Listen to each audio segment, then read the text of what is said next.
Aquesta fotografia és de l'any 1900 i és l'única imatge que es conserva del que es coneixia com la Fàbrica Vella de Bigues.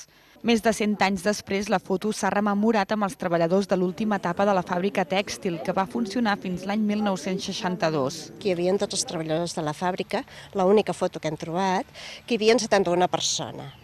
Doncs bé, per acabar de redonir aquest treball de recerca, la idea és fer una foto exactament igual que la del 1900 per molts treballadors de l'última etapa. I això és el que avui els hem convocat aquí per fer la foto, després de 50 anys que ningú havia parlat de la fàbrica. La fotografia forma part d'una investigació al voltant de la indústria que des de fa anys fa Núria Bellavista, amb estreta col·laboració amb Abel Camp i Jordi Argemí. La Fàbrica Vella és actualment l'Hotel Molí de la Torre i a mitjans del segle XIX va incidir fortament en la vida econòmica i laboral de Bigues. Un espai del que se'n té constància des del segle XII, quan era un molí fariner. La indústria va passar de molí a fàbrica tèxtil perquè s'aprofitava la força motriu de l'aigua per fer filatura.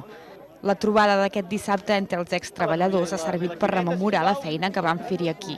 Vivia a Can Noguera i venia a peu fins aquí i cada dia a la fàbrica.